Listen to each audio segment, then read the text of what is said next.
Welcome to Ecom Cowboy. This is D2C's daily show brought to you by Seguno and Postscript and AMP. And we talk about one thing and one thing only. That's what's now and next in e-commerce. So marketers and operators like you can survive and thrive. It is Friday, February 27th, 2026. And we are live somewhere in the beautiful Austin, Texas hills. And we got a jam-packed show for you today.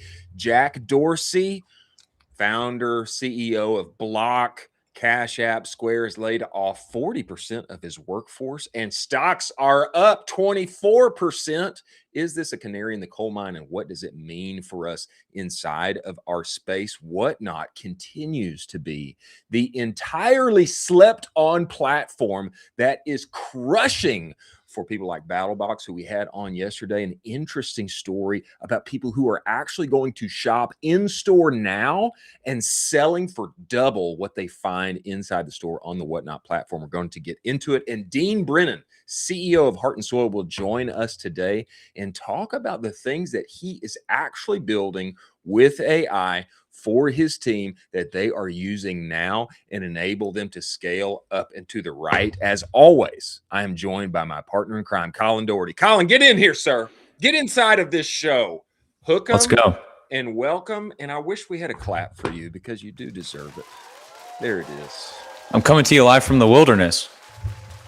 Yeah, where are you? Where are you right now? I'm in an undisclosed location in Western North Carolina. Well, I hope it's beautiful there. I have a feeling that it is. Yeah. Producer Carson is with us as well, and I can hear him right now, and I'm glad that he is here. You know, we need to move forward to an exciting segment that is people await with bated breath every single week. What segment is that? What are we talking about? We're talking about hot jobs, baby. Caliente. Let's go. You know, some people are doing mass layoffs, but these D2C companies are still hiring humans, and we must spotlight them because there are incredible opportunities inside of our space. And the first one that we should talk about is SKIMS, Director of Product Management Commerce at SKIMS. Let me give you some of the breakdown on this, Colin. Leads the day-to-day performance, execution, and operational excellence of our web and mobile app commerce channels. $225K per year, healthy salary for the bank account. Must be in the LA area. What do you think about this? Would this excite you to get in on if you were in the market, just so to say? This is an A+ job offering. A+. This is absolutely unbelievable. I would beg, borrow, and steal my way into trying to get in here and figure it out, because this is a crazy opportunity with an amazing brand.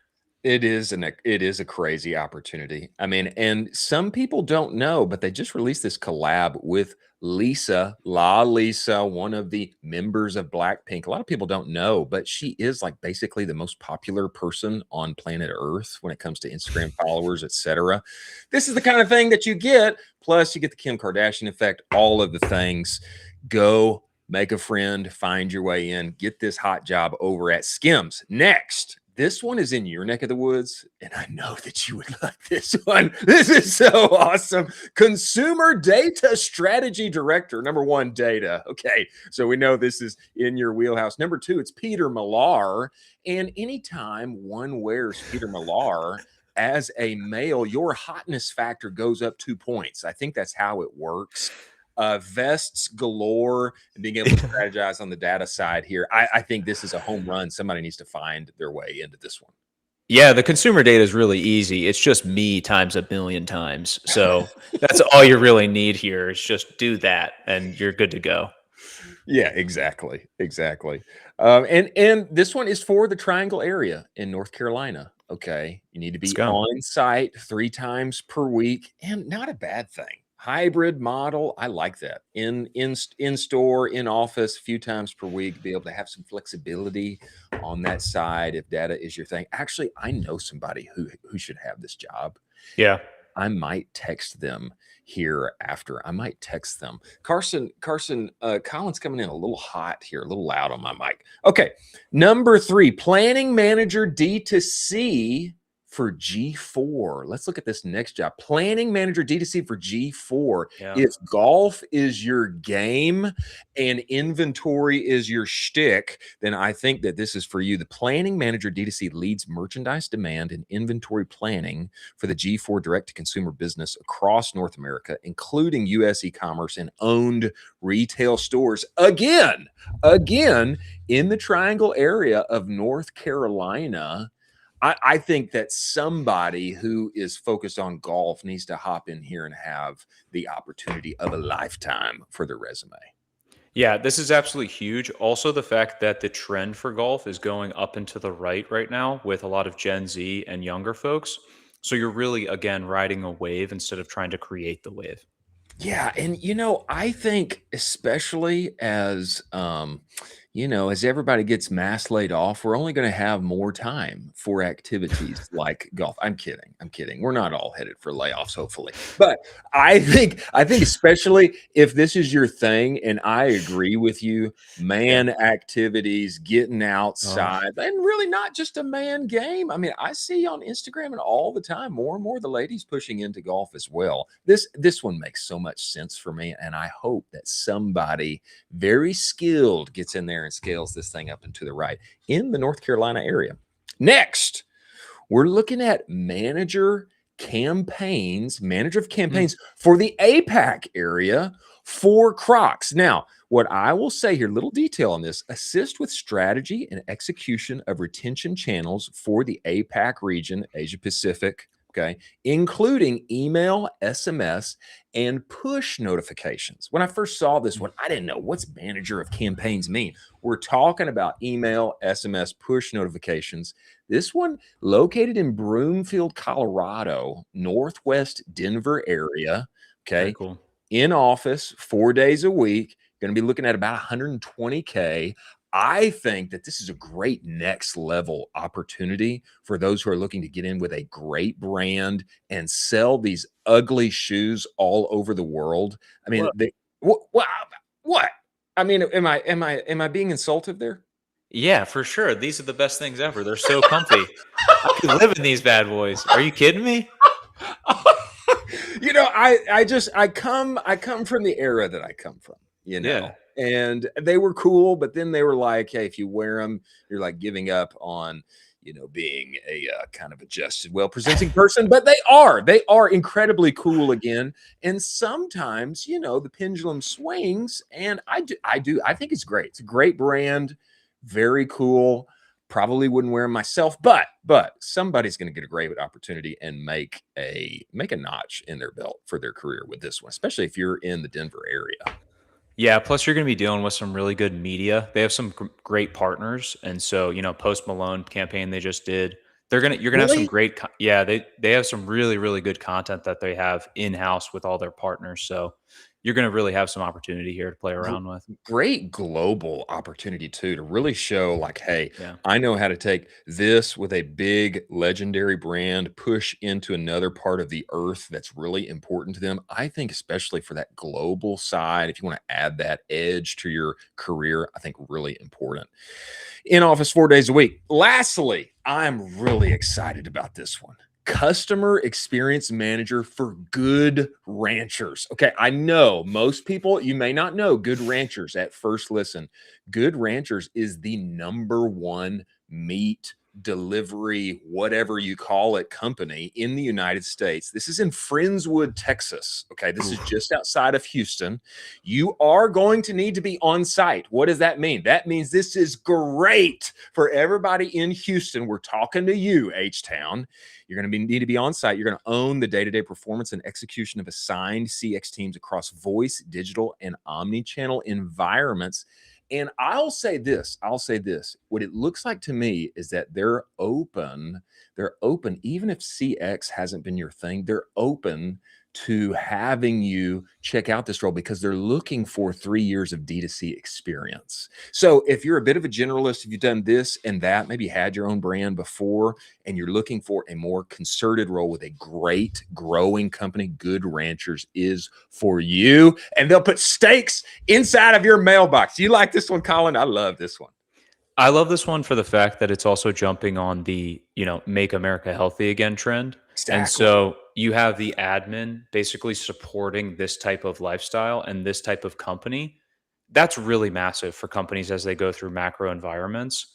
This is a great opportunity. This is huge.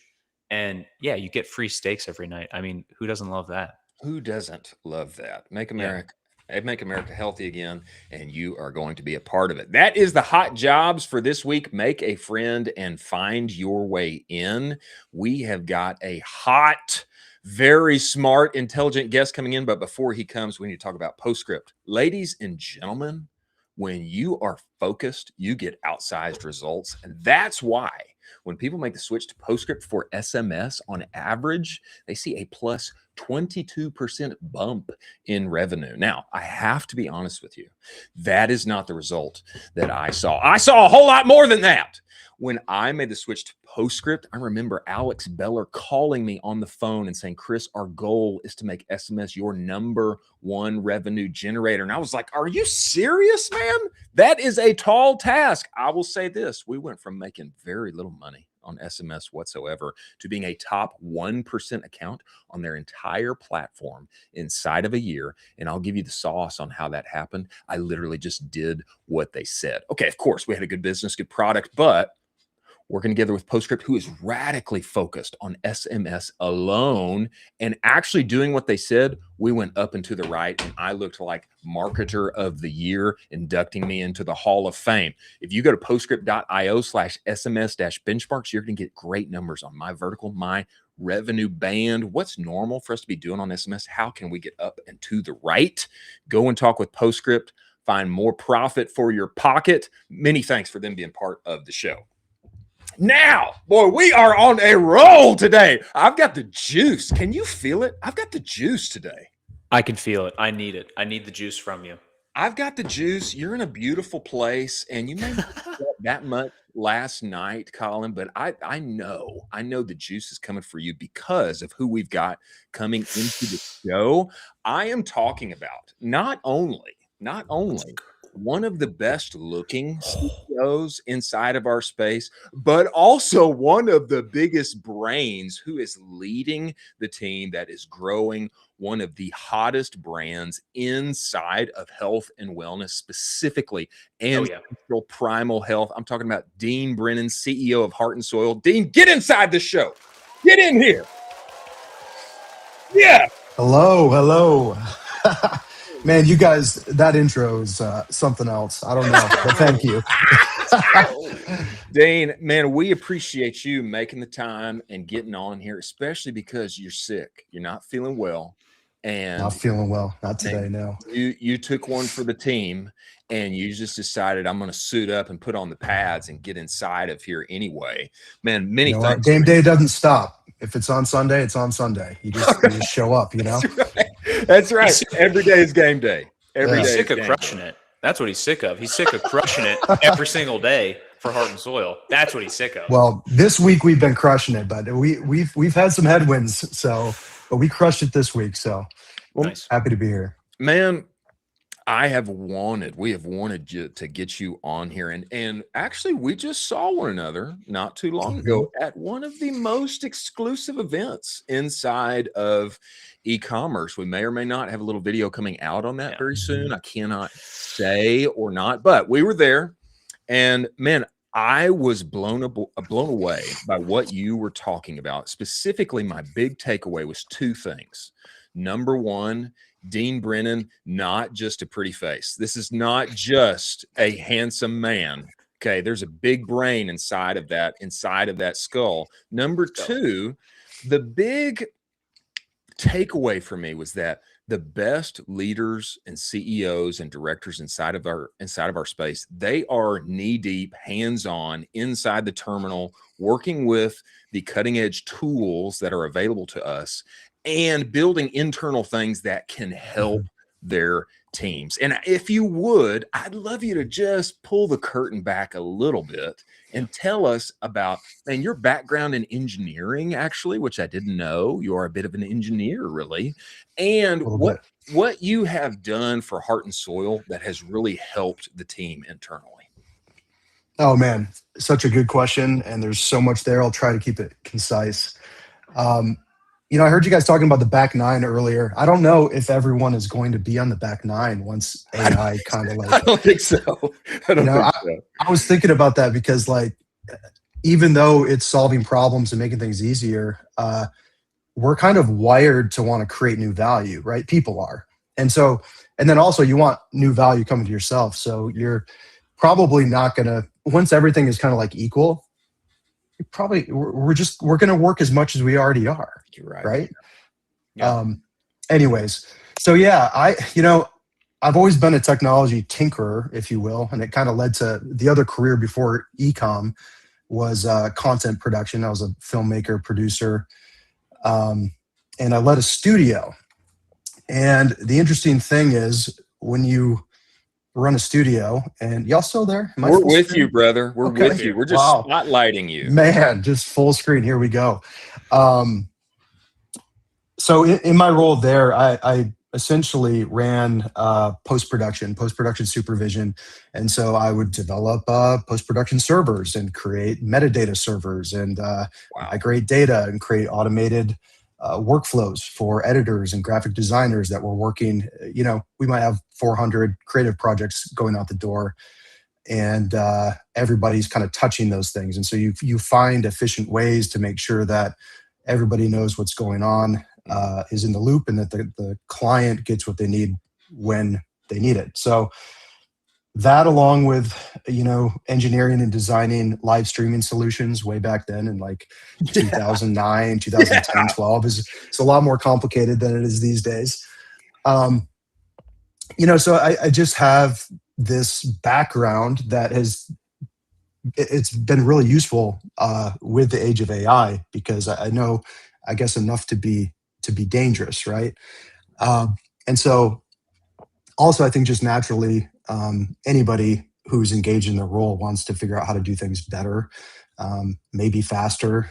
You want to make more money, all of those things. So AI has kind of allowed me to, I've got really two like core things that I've created that I think are worth mentioning. One is over the course of 4 days, 2 weeks ago, I successfully created, coded, and deployed online a cash flow forecasting tool for the business. Come on. Yeah. So that's cool. The entire finance team is in there. And it's not just a forecasting tool. It's more like you can create scenarios, right? Like we have a ton of AP that's coming in. We're making decisions on buying materials and production. And so you can essentially offset and change our accounts payable schedules, and you can see down to the dollar how that's affecting next week's cash flow, or 14 days from now, or I can look 60 days. A lot of our stuff might be like net 60. And so I have a pretty accurate view looking into the future, knowing, hey, can I keep the lights on? So that was just an incredible thing that I was able to do that in 4 days. And it's not me. Much of it is the technology. Dean, we got to double click on that. Give me like perspective. I'm just imagining myself on the team. Okay. And probably I consider myself an expert on the team for this thing, finance, whatever. And then you come through there and, hey, I have vibe coded this thing. I spent 4 days on it. I mean, how did the team react? Was there some like, whoa, Dean, are you sure about this? I mean, what was the team's reaction as they stepped into using that tool? The first Slack message I received was, "You're an animal." Yes.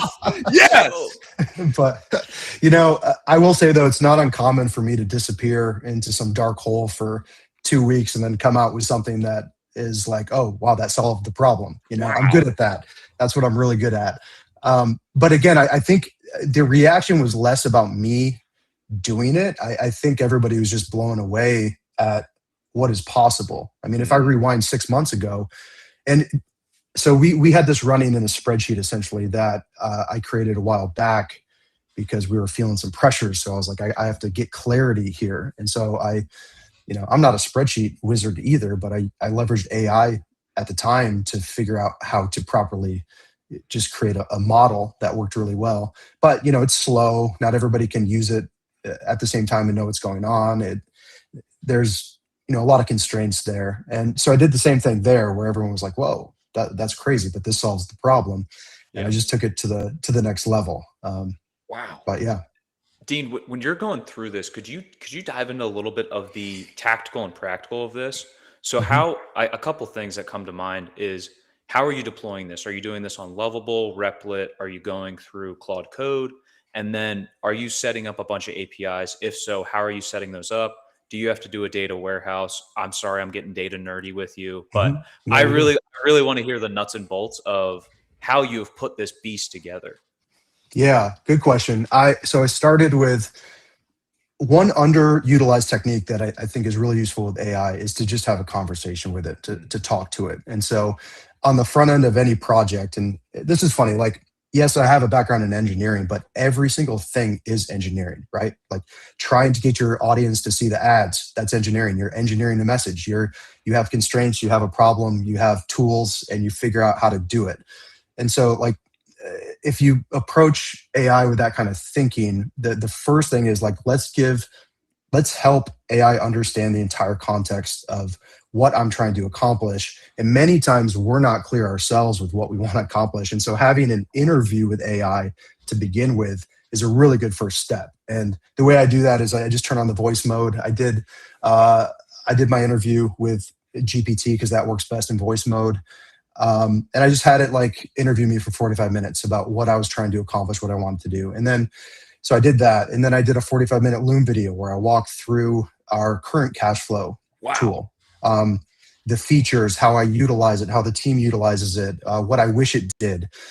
And then I took all that, context and started breaking it into a plan. And I used Claude Code for that. So, I didn't go right into development because I understand like things get lost with the context windows. Like there's a bit of a process here. So first I wanted to get really clear on what the build plan process was, what that looked like. And so I broke it into 10 different phases, and each phase was broken up from like either, 5 to 15 kind of sub phases. And so I built that phased approach, built it into Claude Code, into the, the context. I had some config files that kind of like made sure that anytime the memory is compacted, that it relearns X, Y, and Z, and it understands where we left off. And so, yeah, on Friday, a couple of weeks ago, I started deploying the phases, and I started with phase 1 and deployed it, went amongst my normal work for the day. And every hour or so, I'd kind of check in and be like, okay, cool, finished that. Let me move on to the next thing and queue it up. And by the end of Friday, it completed all 10 phases by the end of the day. The thing is, it wasn't functional, right? And this is where troubleshooting, that skill of troubleshooting, understand like, where do I direct my energy to, that's important. And so I kind of found the primary areas where it wasn't functioning properly, and I found out how to kind of pinpoint those and fix them. So I did that. And then Saturday, I had, by probably, midday or so Saturday, I had something fully functional that worked locally. I deployed it locally on my computer. Yeah.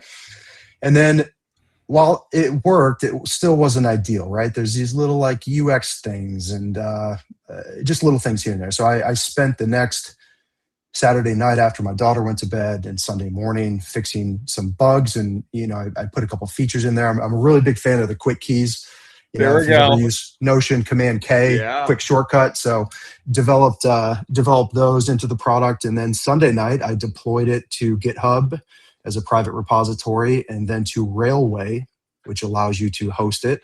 And then I integrated a clerk authentication with our Google Suite, and created kind of the permissioning layer in the application, because I have 3 different user types in the application. It kind of chooses what someone is able to do and see in there. Tested all different roles Monday morning, and then I deployed it to the team with a Loom video Monday morning and had everybody onboarded in there. Energy, baby. Energy. 4 days from nothing to fully deployed web app. And they've been working in it for 2 weeks now. And Wow. I also created a bug loop, so bugs can be reported in there, and they pop into our Asana board, and so I can batch them and then get AI on them. And so I've already fixed a couple of bugs in there, and it's rocking and rolling. Carson, can you pull this up? Carson, I believe we have a screenshot of this. And I think maybe it's the next one. Let's look at the next one here. I mean, look at this. This thing is beautiful. Okay. One would expect, and you can bring us back, Carson, one would expect, as I'm hearing you talk, Dean, I would expect this thing is going to be like a butt ugly spreadsheet that nobody wants to look at and hurts my eyes. But as I look at this thing, what you built, I mean, brother, this looks like ready to debut. I bet the team was fired up to get inside of there. Man, I'm telling you, it looks nice. And I'm a bit of an artist on the side too. I used to do graphic design, and I don't like ugly things. So I had to spend the extra time making sure that it looked nice. And even that the graphs in it, like when you're planning AP, you can move the slider to look at like a 7-day view or a 13-day view. Wow. And when you make these decisions on the AP or what you're going to pay into the future, it automatically shows you how that's affecting the cash flow into the future, like in that view. So yeah, I was thinking about the experience as well when designing it, and it worked out. I love that. Dean, are you going to whitelist this to other brands? I mean, this is my immediate thought. I want you to make money off this. Yeah, I've been asked plenty of times over the last week about this. Just naturally comes up in conversation, and then I'm one of those people that when I get pumped up about something, I want to tell everybody. I told Nick Shackelford, I was talking with him, and I was like, you know what, I'll happily kind of package this up, take our proprietary information out of it, and I would happily give it away, because honestly, I don't want to be in the software business, right? I don't want to. You got a business to run. You already got a business to run. Oh, I got a business to run, and honestly, it's if it can be useful, I'm happy to do that. And the other thing is, it took me 4 days, but in 6 months from now, it's going to take somebody 4 hours to do what I just did. And so there's no thought. There's not a whole lot of leverage there. Man, tell me, I know you also spoke about a tool that you have built to evaluate you and your performance inside of the business, man, your follow through, all the things. And just give us perspective on that, because I found this to be incredibly valuable and enlightening on what's possible for helping leaders lead better and succeed in the workplace. Tell us about that. Yeah. What do you think some of the biggest challenges are for a CEO? Oh gosh. Decision making. Yep. There's one. Communication. Yep. Well, I'll just say, on the other side of being at the top, my biggest frustration is just not being able to reach said person and get a get a firm this or that. I mean, that's one of the biggest frustrations on the other side that I've experienced. Yeah. No, that being clear is very difficult when you got, as a CEO, you have a million things. Like, you're switching context all day long. There's a million decisions. There are micro decisions. There's big decisions, and it is difficult to be clear, right? So if you lose track of where your North Star is and what you're really trying to accomplish, you can get caught in the noise very, very easily. I mean, you've got Slack DMs coming from multiple people on the team asking for things. So it's hard to be clear. So yeah, this is a cool project. And, a lot of this kind of, even the cash flow thing kind of came from having a problem that I wanted to solve, but also just being excited to build something and learn. The one thing about being a CEO is you other than the P&L, you don't really have a boss, you don't have, I mean, you do, your customers are your boss, the P&L is your boss, you have shareholders, but in the spirit of you don't have a mentor who's in your office every day, who is watching how you operate, who's listening to how you're speaking in meetings, who understands the full context of what you're dealing with. And that's difficult to navigate when you're navigating that for the first time, right? Especially when there's so much at stake. You've got people's careers at stake. There's a lot there.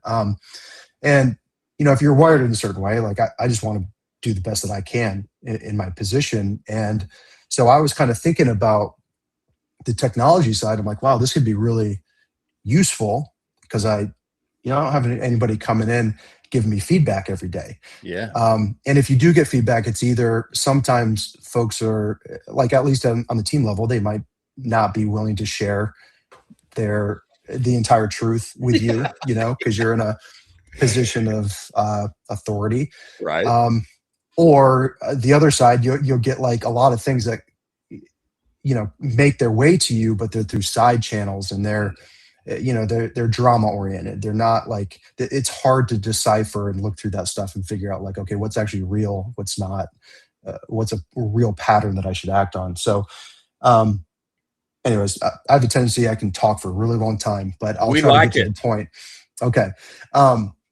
So anyways, all this taking all this into consideration, I was like, you know what? I wonder if I can create something. I can create like a chief of staff, essentially, like someone who's going to hold me accountable to being the $100 million CEO and not the CEO who's, operating at 10 million or 20 million. Yeah. So I, developed this thing through Claude Code. I call it ELLIS, Enlightened Leadership Insight System. There we go. And largely inspired by, there's a book that every person in ecom should read, Double Your Profits, Bob Pfeiffer. Probably heard of that book. He wrote another book called, I think it's called CEO. It's called Enlightened Leadership, CEO Leadership.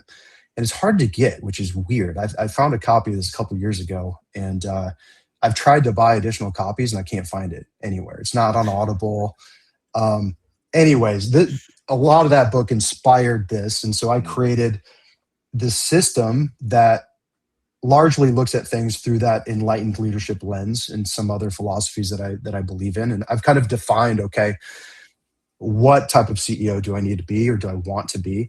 And in this system, it's digesting essentially and synthesizing all of my context. It's synthesizing meetings across the org, even the meetings that I'm in. It's synthesizing my manual notes, all the inputs. And it's looking for patterns, and it already knows what patterns exist because when I started this thing, I essentially fed it years of context. Wow. And I mined it for patterns because I'm really curious, we get in this situation where we're stuck. We're trying to get a breakthrough, let's say on acquisition. Like if I look at all the context over the last couple of years, what types of patterns, if I look at those conversations, have continually come up? And it's funny because if like you're in meetings every day and you can kind of tell, but you don't have a very good memory. If you go back and you have this other thing that can synthesize all this information across all your meetings where you talked about acquisition, it can start to tell you like, oh, wow, well, you're not very clear with your team what the actual target is. You flop between this and that. Wow. You take too long to set the targets. Sometimes it's like 2 days into the month and you don't have the target set. Like your team has expressed frustration at that. Like you get these signals back. And so essentially this system has a meta pattern from the long term at the organization. And then every single day it's ingesting, I'm synthesizing at the daily level, the monthly level, the quarterly level, the year level. And it also gives me a CEO scorecard. It knows my priorities. And it keeps me on track. I get a grade every single week. And I will say, the last thing I'll say on this is I had a C-. That's how I made this thing strict. Like, I'm like, no bullshit. Like, hold my feet to the fire. Like, I need you to be 2 times harder than my shareholders actually are. Wow. Because I believe that's what's necessary for me to rise to the occasion, for this next phase. But I started with C-, and I'm getting Bs. I'm getting B+ now in some areas, and it's really cool. I mean, Dean, I'm going to say this again. Are you going to whitelist to somebody? Because please. Yeah, yes, it'll take me some time to package it up, but I would happily do that. And, I don't plug myself very often, but Dean C. Brennan on Twitter, I happily pop open like a little group chat, Google Meet or something, and walk people through how I did it. Cause it's not that hard really. It just takes a little time to get set up. You know what we should do? We should do a local event here in Austin, and we should get people together and take a look at that. Because Yeah. here's what I'll say. When I had a mentorship with Taylor Holiday for about 6 months, it's probably one of the most crucial things that ever happened to me in my career. And not only was he able to help me build systems and stuff, but there were times where he'd say, "No, don't say it like that. Use your big boy voice, speak up, and I think that's crucial for this, exactly what you're talking about. You've set up a system now where you have this kind of AI chief of staff that's able to evaluate even your language, your tone, the repetition that it's seeing for this or for that, and calling out mistakes like that. That seems to me like it's another way that I have yet to think about AI being a help inside of running a growing, thriving business that needs team leadership and needs, to bring everybody up and to the right to hit the goals that you want to. I really like that. 100%. And there's little things that save so much time. Some people listening to this that run teams or like run an organization will know, like, okay, when's the last time you had a town hall? And let's say you do quarterly town halls and you have to show up and you have to have an agenda, right? Like you have to say something. What are you going to say? How do you, like, what's that process of figuring out what the primary storyline is? How do you know all the little successes that happen in the given time frame? Well, usually it takes a lot of energy to think of those things and to go back. Let me go back to Slack. Let me go look here. Well, you don't need to do that. It's already captured. So I had a town hall after last year, and it was super easy for me because all the patterns and the context and the wins and the losses, everything was already there. So I just essentially, with one small prompt, I had 80% of the way there in terms of like my outline and what I was going to say. Wow. So cool. I mean, yeah. And also I think this addresses another point that people don't talk about. And it's really hard to talk about this, where being a CEO is an extremely lonely job. And nobody wants to say, as the CEO, you want to try to go out and try to express how lonely it is or like how you want. And people are going to be like, yeah, cry me a river. We don't care. Right. Yeah. But you're stuck. You're stuck between this very hard place where you need feedback. You have no one to talk to but other founders and CEOs, and you're kind of by yourself on an island. I think that needs to be talked about a lot more, and I think this helps address that a lot. So, I mean, this is huge. Wow. Huge kudos to you for this. It really does, and I think that's why my wife is a little afraid that I'm going to fall in love with Ellis.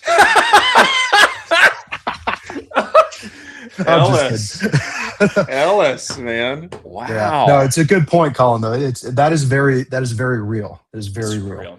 Yeah. And Dean, man, I know that you're a busy man, and I appreciate you making the time to be with us. Before you go, of course, everybody needs to go and follow you, Dean C. Brennan, and we need to make this in person. We need to make this in-person activity happen where we can introduce and dig into Ellis more. But man, just give us perspective on 2026. You got a growing, thriving, energetic team. And I love the almost maniacal focus you have on keeping everybody's spirits high and focused. And what are you excited about for Heart and Soil going into 2026? What's getting you up and helping you enjoy when you get out of bed every day? This is maybe a little too macro, but I'm stoked on the fact that more people are excited about like learning what goes into their food. Yeah. Yes. It's funny because when we first started, it's like we had to essentially educate on that. Yeah. Like you should care about the process your protein goes through. Like you should care about what fillers and synthetic, ingredients are in your supplements. And now I feel like there's just this natural pull like towards transparency in those things, and I love it because we already have like our entire product development cycle, everything, how we interact with customers on the front line. It's all there. We share our COAs, our testing results. Wow. So we're pretty stoked about that. I'm stoked about that. I'm really stoked about just the position we're in right now. Like, I think I mentioned some headwinds earlier. We, a lot of companies had acquisition headwinds over the last year, and we did, no different. And we have a ton of competitors entering the space and, a lot of different variables. And our team right now, I said we had a big win this week. We're operating on a different clip. than Wow. we've never operated at before. And I love it because the hole is partly self-inflicted. When you grow organically very, very quickly, everything just works, and it's very difficult to kind of force that pressure of like the constraint on yourself to get better and dial in your systems. You do the best you can, but sometimes it doesn't evolve until there's actual pressure. And we had actual pressure, and I love our team responded really, really well. And this, actually yesterday we got back on track with our acquisition, and now we're just like we're cutting into the actual larger gap that we have. And yeah, man, I'm just stoked about the energy of the team and just the opportunity to make more people healthy. Wow. Well, when America is getting healthy again, you don't want to be a competitor of Dean Brennan and Heart and Soil. I know that much. Man, we appreciate you coming on the show, and I look forward to setting up this event and digging into Ellis a little more. Let's do it. And congrats on the show. I love this. I love what you're doing. It's it's awesome. Thank you. Yeah. Thank you. All right. Thanks, Dean Brennan, guys. everyone. Wow. Good seeing you.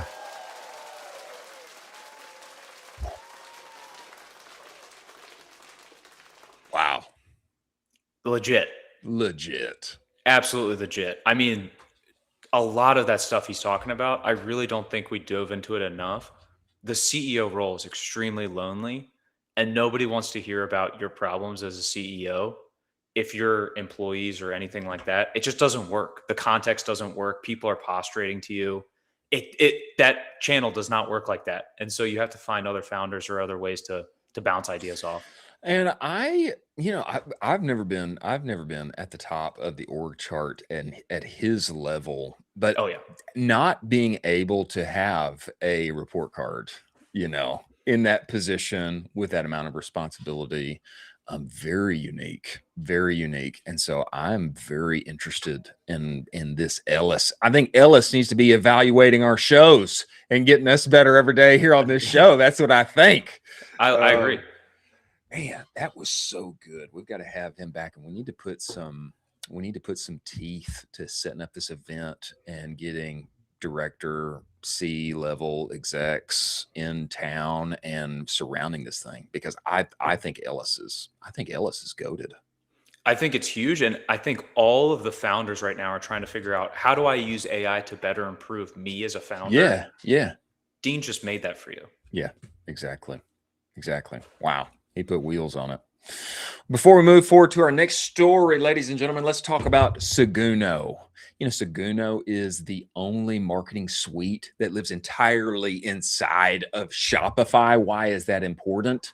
It means your emails and your reviews and your banners, all of it's already there where you work and play. And it means you don't have to trust a duct tape together data integration that hopefully is syncing correctly. Your Shopify data is the data. Okay. This is email 3.0.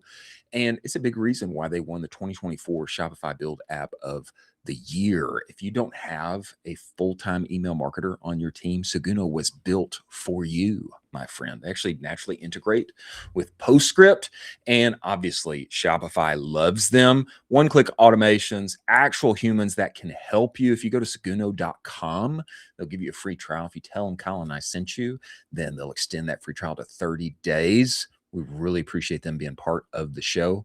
Seguno is built for lean teams with big aspirations. Go to seguno.com today. Many thanks. Now, Colin, as we move forward here, very interesting story that everybody was blowing up about yesterday. Jack Dorsey fires 40% of his company, Block, Square, and Cash App put together. Fires 40% of the company all in one go, and the stock goes up 25% as he does that. Okay. Obviously not a laughing matter whenever people lose their jobs, but normally you would not expect that. CEO cuts 40% of the workforce, stock goes up 20%. What's the message that the market is sending? And I think what it signals is that headcount is not necessarily is not a direct correlation to productivity or future profits, etc. And my wonder is, are we going to be seeing more of this as a result? He's blaming it on AI. A lot of people are saying, well, the company was bloated before, and perhaps AI was just a good excuse. What's your take when you saw this yesterday? I mean, the absolute incredible severance package that people are also receiving. I think we brushed over that. We did. How long is it? Is it like 20 weeks or something? It's incredible. He's really taking care of folks here. I mean, Wow.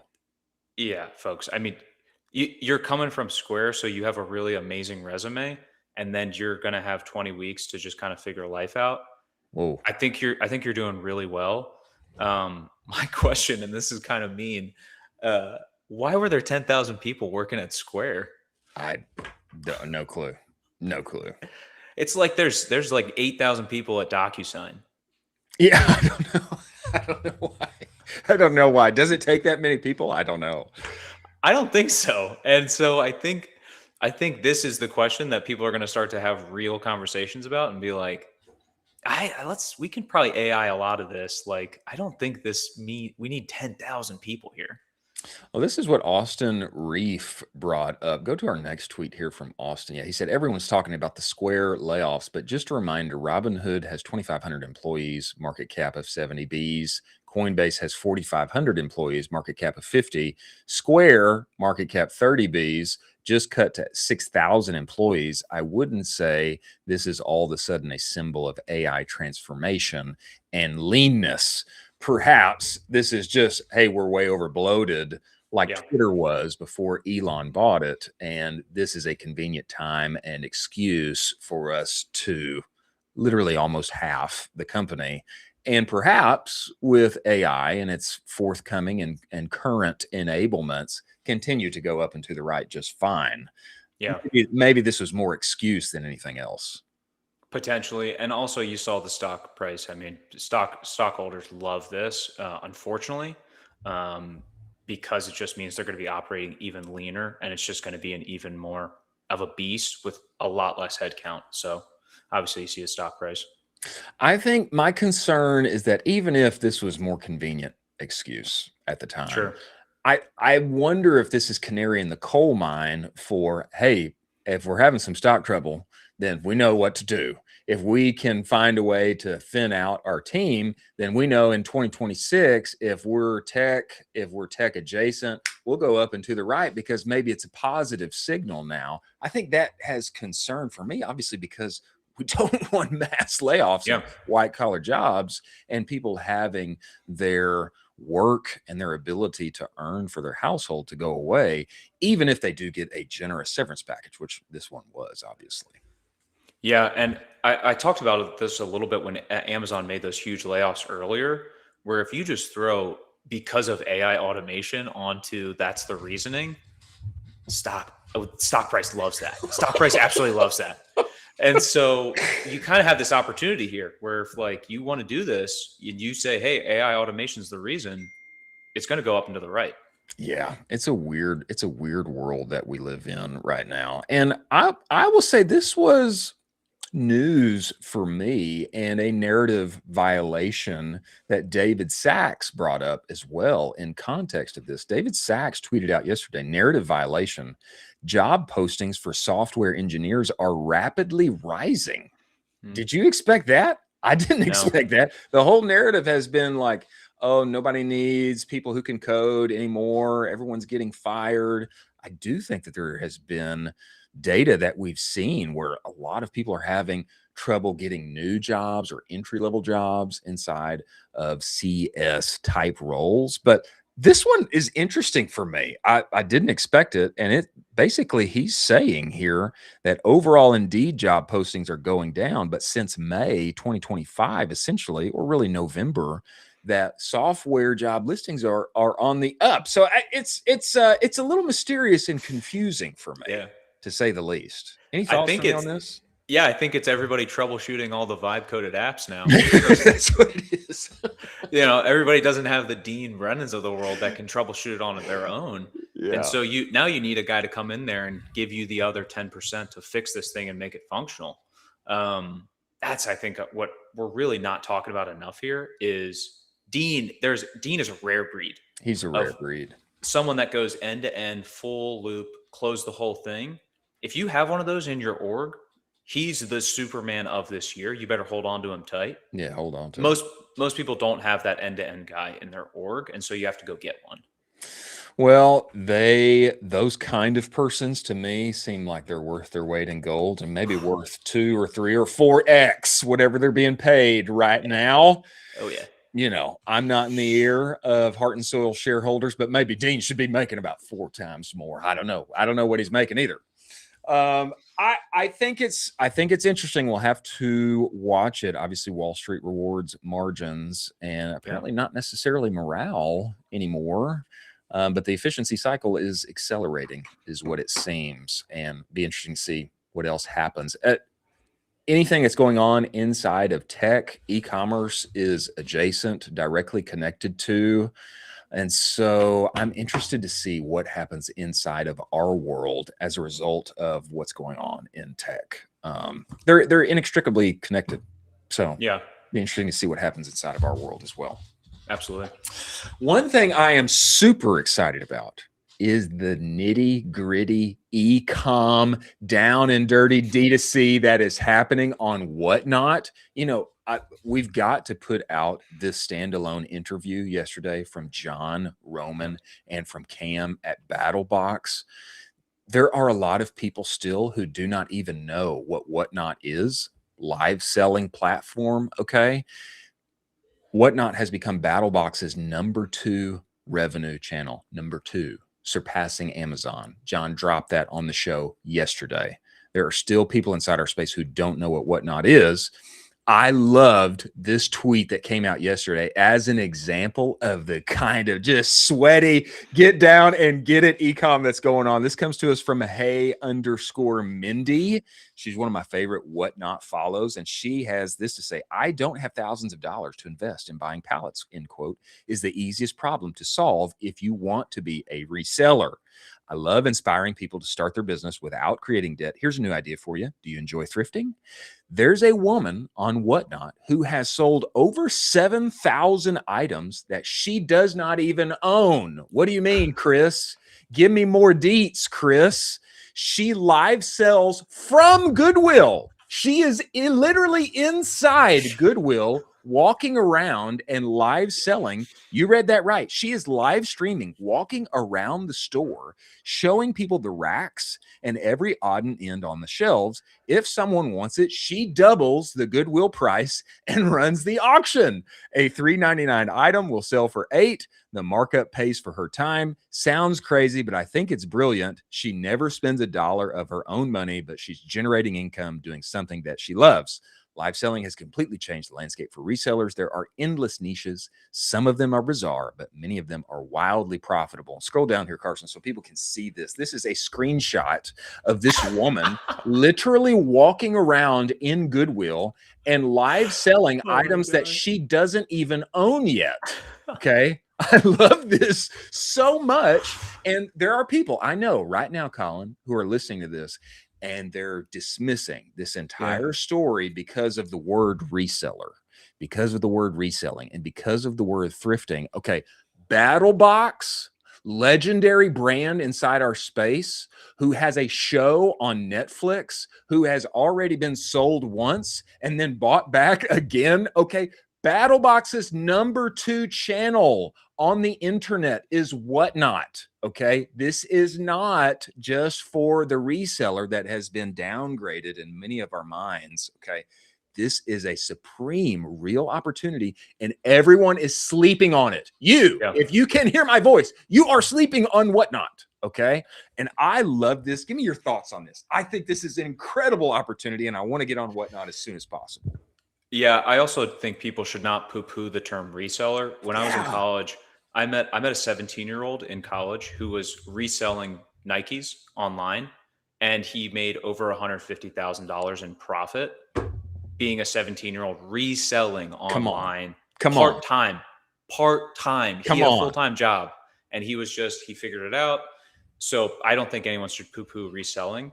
This is crazy. I can only just imagine the Goodwill employees being like, oh, there goes Sharon again with her lives, and she's walking around. But I guess, what are you going to do? I mean, just talk about chutzpah. This lady is just, she says, I'm going to make this happen. I'm going to rock and roll. I'm going to go to every single Goodwill. I'm going to sell everything.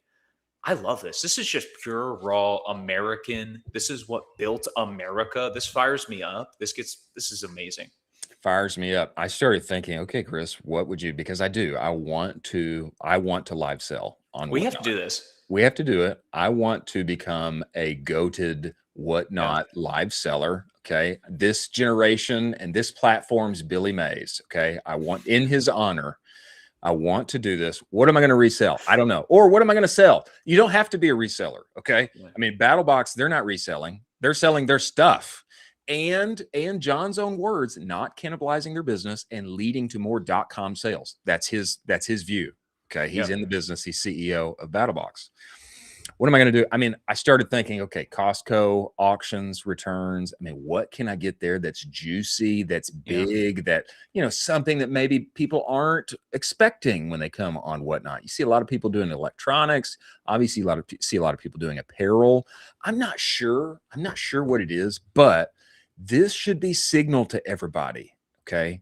Yeah. If BattleBox, if it can become their second biggest revenue channel, it's time to pay attention. You know what's crazy too? I had a conversation with 5 people in our space from the time we did that interview till today. 1 out of the 5 people knew what Whatnot was. Exactly. 1. And they're not even on it. They just knew what it was. Exactly. And see, this is the biggest thing. Okay, Mr. Beast did his Super Bowl event there, giving away tons of stuff. The Paul brothers are investors. Gary Vee is an investor. And I know when you get inside of it, I know what's going to happen because it happened to me. What's going on here? This looks different. This is not TikTok. I was expecting a kind of a TikTokification of everything. This is all live selling. It's all live selling. And this was John's point yesterday, is that everybody who is on the platform, literally everyone, is looking to spend $1. They're looking to, they have their wallets out. They are coming to buy and be entertained by purchasing. Is there anything more American than that? Okay. No. I've got my wallet out and I want to be pleased by buying something. Maybe the TAM is not as large as Meta and some other platforms, but you talk about bottom funnel. People got their wallets out. They're just looking for a good reason to spend. Whatnot, I'm calling it now. Whatnot is the slept on opportunity, biggest, largest slept on opportunity inside of e-commerce for the entire year of 2026. And the people who take it serious, like BattleBox, are going to be outsized winners. They already are. And I can't wait to see who's number 2 and number 3. And I want to build a following on Whatnot.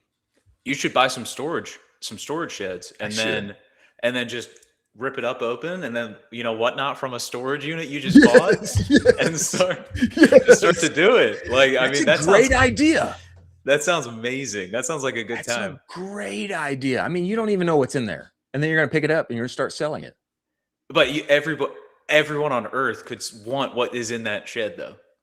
That's a great idea. I like that. Wow. Before we move forward to our last 2 stories, let's talk about AMP. Ladies and gentlemen, if you can't explain how your business is doing in a sentence or 2 with hard facts, okay, your CAC, your LTV, how you're trending toward a forecast or not, are you up, down, left, right, and what do you need to do as a result of it? If you can't answer that concisely, I don't know if you know how your business is doing. That's why we love working with AMP.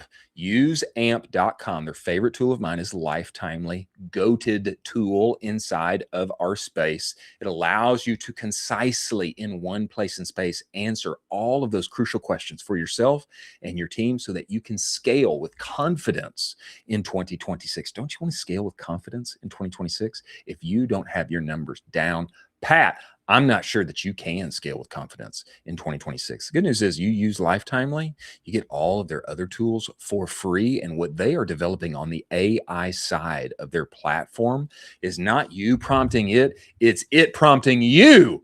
Hey, this cohort, this product, this kind of offer, let's tweak this, let's test that. That's going to be coming forth in just a few days. We're going to have Patrick Barnes, CEO of AMP, back on the show to tell us about it. He gave his company an internal memo of a deadline of when that has to be reached. This is one of the few, I would say, crucial uses of AI for e-commerce where it's actually putting profit directly back in your pocket. Go to useamp.com, test drive that platform today. Many thanks for them being part of the show. Now, sometimes, Colin, I know everybody's looking for jobs. And we use AI, chat, et cetera, to make their resume better. But sometimes you don't want to use AI for your resume. And this is a great example of that. Show us here, Carson. Now, football recruits. Wait, you got to go back, Carson. You got to go back. Now, football recruits are figuring out how to use AI to make fake highlight reels. They're using AI to make fake highlight reels that they send into coaches. And there is an added layer of security now that the college football world is having to use in order to ensure that what this player is showing me, he can actually do in real life. Okay, show us a little bit of this video, but turn the volume down for us. Okay, so all of these plays that are showing up right now, big catch up in the end zone. And then what will happen next? All of these plays are literally AI generated. And if you didn't know, it would be hard to tell because it looks like a janky high school highlight tape. Somebody pulled out their phone and recorded it from the stands. Okay, but the players look like they're doing great. And Carson, there's a screenshot that I sent you. Maybe you don't have it, but there's a screenshot of one of these next that shows clearly how this is AI. Okay, move to our next one. You can turn away from this video. Okay, so if you look at one of these, you can see that the 10-yard line is labeled the 11-yard line, and it's painted at the 5. Okay, so there are ways to verify that this is actually AI generated. Chris, that school just doesn't have good funds. Okay, don't make fun of them. Come on. You know, hey, I respect the game. You know, respect the desire. Okay, there it is, right there at the 5. You can see the 11-yard line is painted in the end zone. It's fine. Sometimes you don't want to use AI for your resume, as has been pointed out here. I mean, is that fair? Any takeaways for you, Colin? I mean, this is super timely. I had this conversation with my cousin yesterday where I want to make, and this is so bad, I'm not actually going to do this. I want to make AI generated fake stories for a top guy in college. Okay. That he drops in the draft so that my Ravens can get him. There you go. Because I know he's going to go too high in the draft. Go too early. And I was like, we can get Claude Code up some fake stories about him that'll drop him a little bit. This is going to get nuts. I mean, this is so scary. I'm completely fooled. Yeah, I would have been fooled. Had somebody not pointed out the 11-yard line that is painted at the 5, I mean, I would have been totally fooled. I still think it's real. Yeah, it looks real. It looks real, right? Yeah. And if you're wanting a little, high school street cred, then why don't you just go and make yourself a fake AI highlight reel and put that baby on YouTube, okay? Send those to girls in high school. Send those to girls. Say, hey, remember this? You know? Are you good at football? Yeah, check out my YouTube highlights. It's sick. A creative use of AI, nonetheless. And maybe, awesome. If you need to beef up that founder story for your brand, show off that athletic background, then just go ahead and use that baby. Just go ahead. I would do this as a kicker and just me nailing 80-yarders, and they're just why not? Why not? This guy's unbelievable. He's made some 80s. Okay, this next product drop you tagged here, and I want your take on this. This is the New Balance Eclipse, and recovery days need main character energy too. This is Action Bronson, who I know his name, but I don't know where he's from. He looks like a creative guy, looks like he's a big deal. And obviously he has designed this New Balance shoe that I think you believe are totally swagged out. That's my guess. That's my guess. Give me your take on this one. I love this. Action Bronson's a rapper. He also does some acting as well. But I love the fact that New Balance is kind of sidetracking into these side characters. Obviously, it's super easy for New Balance to just be like, okay, cool, let's get all the best athletes in the world. There's some really important things where you do some side activations with some really important cultural characters that will differentiate your brand. I think this is a good point that you're making here, because in my mind, okay, New Balance is still, and I know they've got Shohei, they've got a few other big athletes. Josh Allen. New Balance in my mind is still for grandma and grandpa that are walking in the mall at 6 a.m. or 10 a.m. whenever the mall opens. Okay, they're getting their walks in outside of the summer heat. And it's for frat daddies from our era of the early 2010s, mid 2000s. To me, it's still straddling that line, but I think this lets me know that maybe I'm a little disconnected. I mean, if Action Bronson, rapper and actor extraordinaire, can do a side quest with New Balance and create something that's a little more unexpected, at least for my frame of reference, then I think that's a big plus. I like your take here. I think this is a good point. Why not do some side quests that just make your brand and your product a little more interesting, as Oren John often likes to say? Yeah, they've also had a really big push. I mean, I'm not the demographic, but into the women's apparel and trying to uplifting it a little bit to make it a little bit more highbrow. I really appreciate that, and I think they have differentiated themselves among that category. Obviously, I'm not the consumer, but they've done a really good job with that, and the colorways and the SKUs they've launched with that have really been a home run for that demographic. Well, I dig it, and I think other brands inside of our space should take note. Why not go outside of your norm a little bit every now and then and do something interesting that people can take note of and find a new way inside of your brand. I like this. Lastly, let's close out this Friday, this fabulous Friday of ours, heading into the weekend. I think that everyone listening to our voices, they just need just a little free OG marketing sauce. This comes to us from Viva La Stool, Barstool. And this is a video of John Taffer, who has made marketing his restaurants into a science and allowed himself to spend drastically less of what it takes usually to acquire a customer for a restaurant. He dropped absolute sauce inside of this video. I think we need to watch it and send everybody out. If you go to a restaurant and have a flawless experience, I mean flawless, the statistical likelihood of you coming back to that restaurant is about 42%. If you do come back and have a second flawless experience, your statistical likelihood of coming back a third time is still under 50%, about 47%.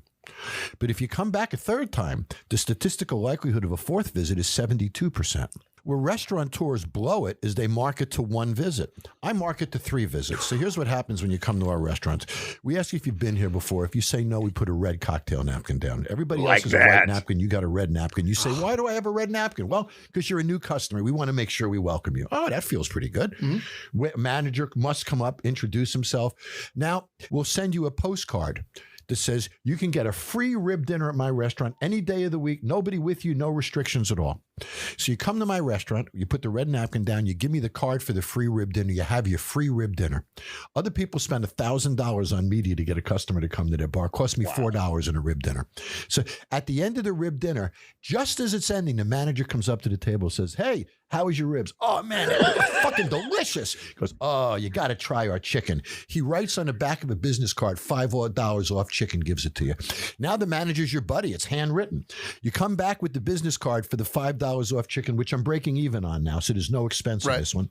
You put the card down on the table. Everybody knows it's your second visit. You get the chicken dinner, all that. At the end of the meal, the manager comes over and says, how was it? He goes, great. You full? Oh, I'm stuffed. You got to come back and try my cheesecake. And he writes it on the back of the card. Yeah, baby. Free piece of cheesecake. I get you back for the third visit. I got a 72% likelihood of another visit. And here's the trick. In media, and I hate to say this on the media platform, but the typical restaurant in a market like New York, if you advertise and then look at how many new customers you get, your acquisition cost can be almost $1,200 for every fucking customer you get. It costs me $4 for a rib dinner, $1 for the postcard, and a free piece of cheesecake. The chicken was a wash. So it costs me about $8 to get a new customer. It costs somebody else over $1,000. That's the way you market a restaurant. Isn't that Okay. Yes, it is mind-blowing. It is. Colin, what's your takeaway from this? I love this clip. He's talked about this probably a couple years ago as well. This is a master at work. This is a true master at work here.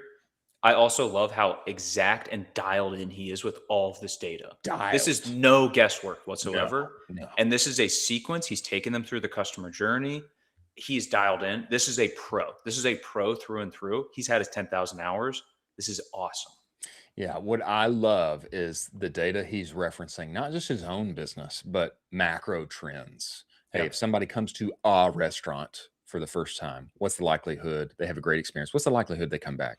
Likelihood is X percentage, 42%. They come back again. What's the likelihood they come back a third time? 47%. He's got his numbers dialed macro and for his own businesses. And he knows, hey, a lot of people, their CAC is $1,000 for advertising. How am I going to incentivize not just that first purchase, but the fourth visit? How do I get them to 4 visits? Because if they can get to 4, then they will become a regular. I need 4 positive experiences. And then he's worked in to his cycle how they're pushing for the 4th visit. And the thing that I love here is that he's utilizing his own product and personalized experiences along with that to incentivize them getting to the 4th purchase. I think this is incredibly helpful for subscription businesses, number one. People who they need to get people to that 3rd purchase or the 4th purchase in order for their math to work. I also think it's incredibly valuable for D2C businesses inside of our space who do not have a subscription business on the back alone of, hey, what can I do to ensure this person feels like this experience was so personalized? Maybe it's not just a card, hey, get 50% off your next purchase. Maybe it looks like a handwritten card, or you used a robot. There are services for this. A robot hand writes a card for you from founder, enter name here. And it's, use this code, come back or write into customer service and tell them, blah, blah, blah, blah, blah. And then you'll get X off of your next product, etc. I love the personalization. I love the macro data. And I love how he's built systems to get people to that 4th purchase with him. Yeah. D2C brands, please take notes on all of this and extract as much as you physically can. So good. It's good to hear from the GOATs. Many thanks to Seguno and Postscript and Amp for making the show possible. Many thanks for Dean Brennan coming on the show and dropping the sauce. Forthcoming in-person event with him to get inside of Ellis. Is that what it's called? I think it was called Ellis, and all of the sauce there. Many thanks to you for joining us. We'll have more content from this week coming out over the weekend for your weekend watch. We'll see you on the other side.